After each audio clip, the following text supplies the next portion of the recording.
Dave, when you see the player that Jared McCann has been for you this season, was this what you expected, or have you seen him really take his game to another level?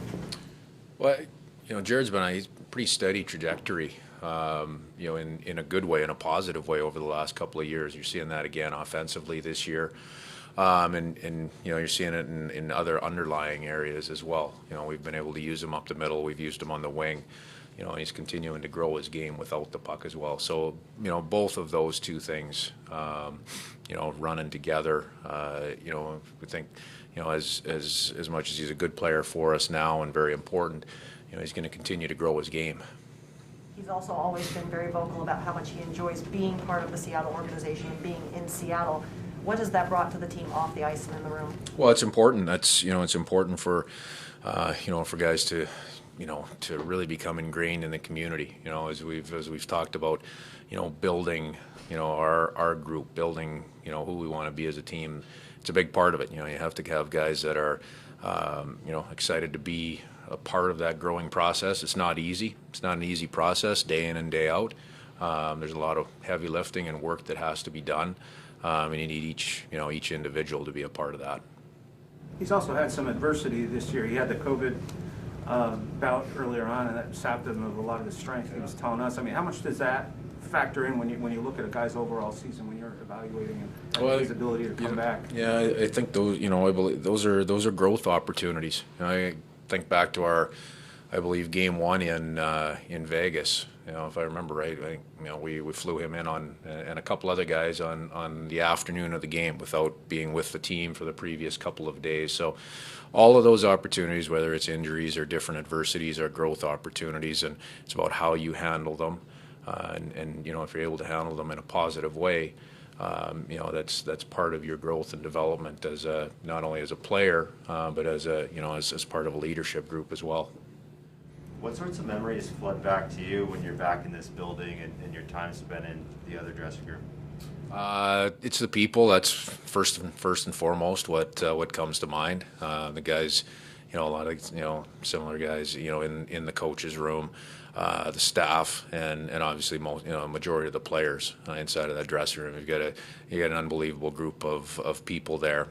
That's the first thing that comes to mind, and then crazy couple years when we really think back to the last to where we were 2 years ago, 2.5 years ago, and all the different things that we've gone through, not just hockey wise. There's obviously a lot of different challenges that have and different adversities that came to the table that in my opinion that group in there handled very well and has grown through. Well, in your opinion, what prevented those teams from getting over the hump? There's no easy way to get there. I mean, everybody's, I watch it from a different viewpoint now. There's no easy way to get there. The group over there, and I'm not going to talk too much about it. That's not my place. I believe that group has continued to grow, learn from the different challenges and successes and failures, and that's how you do it, because there's no easy way to the end game. You can look back on any team that's been able to do it. So it's a character group, it's a skilled group, it's a good group of people. David, it's a time of year where there's lots of rumors swirling with the trade deadline coming. Yeah. As a coach, how do you approach it? Do you take guys aside? Do you leave them be? Is it a case-by-case thing historically? How have you sort of handled these types of... Really case-by-case, because in reality we don't know what the next couple weeks is going to bring. So you got to be very careful, to speculate. For me, it's just simple, honest approach. A couple of quiet conversations individually along the way, and really just everybody remaining focused on the job at hand together. Until things change, this group has a big challenge ahead of it today, and that's where our focus has been. So it's that balance of the long range. Planning or thoughts that you might have, combined with the importance of today. In that vein, we don't know what's going to happen with Mark, but he's obviously your captain. What has he meant, coming into a new group to sort of set the tone for you guys? What an individual. I mean, I've had talked to a lot of people and read a lot of things about about Gio in the past and watched, from a distance.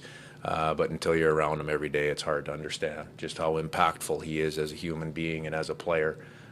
He's been awesome inside of our dressing room, and he's been great for us. We know Austin can put the puck in the net, but his 200-foot game has really come around season by season. What did you admire about his 200-foot game when you were here, and what have you seen him, how have you seen him progress? It's the part of his game that I believe is drawing more attention now. We all knew it over the last couple of years. The quiet competitiveness and the drive that he has to be a good player, with and without the puck, is it's equal. He's a tremendous two-way player, in my opinion, one of the best in the league. Dave, what's standing out to you about the way that line is playing together right now and the challenge they present tonight? Well, they present so many different challenges because of the different abilities that they have. And I'll just use Maddie's words even from last night. I mean, if they're not doing it one way, they're finding another way to do it, and that really sums it up. Hey, how do you see Jonas Donskoi's season so far? He's been in fourth line last games. Well, he's played a role for us all year. His game has been pretty good. He's really struggled offensively. Nothing has come easily for him offensively. But he's had different segments of the year where he's had nice surges to his game where he looks like he's starting to feel more and more comfortable, and things are going to start to break for him. It just hasn't happened for him. So he shows up and works hard every day. He's been important for us, in terms of his ability on the PK and his steadiness there. And he's a guy that shows up and goes to work every day. Dave, this team is, there have been better expansion teams than this team. There have been expansion teams that have been way worse than this team. And you guys have kind of taken more of a traditional approach to building this thing. What do you see as sort of the blueprint, and how do you see that coming together in the next little while, next couple of years? Well, you're absolutely right. There's a foundation to be built, and I believe that's what this year is in a large part about. We've been extremely competitive, and we've lost a lot of close games, and there's different reasons for that. So we find ourselves, kind of on the outside looking in here with a couple of months to go. And what I've, really valued in our group here, especially over the last 2 weeks, has been how consistent we've been and how determined we've been in every area of our game. In essence of building a foundation, that determination and that togetherness is very, very important. So, on any given night, we know that we're going to be in a tight, hard-fought battle. The comfortability in those situations is really important, and finding ways to come out on the successful side, because you learn from winning. You learn from success. I believe we know what our formula is. And the consistency that we've played with over the last couple of weeks, as we've come to the realization that we're on the outside looking in, I believe has been really important in building a foundation. So we have some questions on Zoom here, so Lindsay, can we take it away from Zoom? I'll get back. All right, Andy, we'll start with you. Hey, Dave, with in terms of McCann, he's been so consistent for you guys all season long, and how much does that help you as a coach, knowing that whenever you write his name in the lineup, you kind of know what you're going to get out of him? Well, you have to have that out of, Jared's still 25 years old, so he's still got a fair bit of runway in this league, and a lot of room to continue to grow his game and grow the consistency of his game. And honestly, that's one of the areas that we'll push him on, is that consistency, the everyday reliability with and without the puck. He's been a guy he's been able to score consistently for us. There's going to be stretches where the puck goes in the net more easily than other stretches. But the importance of the consistency of his two-way game is something that continues to grow and that we'll spotlight. Mike? Dave, had a chat a couple of weeks ago with Jared, and hitting 20 goals for the first time, and now 30 goals is something that he wants. He said, long term, what runway do you see as far as a realistic bar set for him year after year? Well, I believe he's showing a fairly consistent trend with the type of season that he's having right now, and the numbers that he's putting up in terms of number of goals.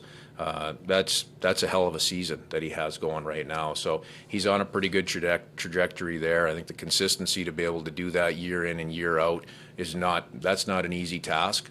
So that'll be something for him to shoot for, is the type of season that he's having offensively, building and growing his game in a 200-foot sense, and being able to do that consistently over time. Ryan? Hey, Dave, you talked about Jared's play away from the puck. What growth have you seen from him from the beginning of the season through now that's really stood out? And B, how would you describe the presence he has in the dressing room in terms of guys who could either be currently part of this leadership core or maybe part of that later down the road? Well, I'll go to your second part first. He's a guy that shows up and works, and I believe his leadership comes from the things that he does on the ice. He's not the most vocal guy in the dressing room, and that's okay. That'll grow over time. In terms of his play without the puck on the ice, he's consistently he's been at center for good stretches this year, whether or not he's on the wing or up the middle. He's good when he is confident in tight areas, in traffic, when he's playing hard in those areas, when he's holding the puck in those areas and wants to have it on his tape. So those are the areas that we see that are real strengths of his game when he's going good. All right, we're done with Zoom here. Any last follow-up here? Yeah, I'll go back. Same group of 12, Gruby and net. Group of 18, 12 up front, 6 in back. Just a quick follow-up to what you were talking about with sort of the vision of the team. Like, when you look at the guys that you guys took and the guys that Vegas took, like, really there's, as weird as it sounds, there wasn't that much difference, coming in between the two groups of guys. And I'm just wondering if maybe part of this is just, luck. Like, they kind of got lucky, like they had a William Karlsson score 40 goals for them. I mean, I'm just wondering if the difference between the two things is just not. No, and I haven't made that comparison all year long. I've stayed away from that comparison. I'll make an evaluation of that at the end of the year. But right now, for me, the most important things as we learn and work through the next 24 games, 20 plus games. One of the most important things is continuing to learn about who is truly part of the growth of our team, and learning the character of each individual and the abilities and the performance level in different tough situations. So that's part of the evaluation, if you like, which I don't even like using that word during the regular season necessarily, but that's a part of it. And that's a big part of of us growing as we're going forward here. There's challenges over the next 7-8 weeks, and those will show mental toughness. They'll show how prepared and how willing guys are to show up and compete day in and day out. And then I'll go back to what I said before. That's what I've loved about our team the last couple of weeks. It's been a together group that's played their tails off together. We haven't had as much success as I believe we've deserved to have over those couple of weeks, but that's the way this league is at this point in time. It's hard to win when you go down the stretch. So we're looking for guys that can be part of a group that comes together in tough situations and plays. Awesome. Thanks, Dave. Thanks, everyone.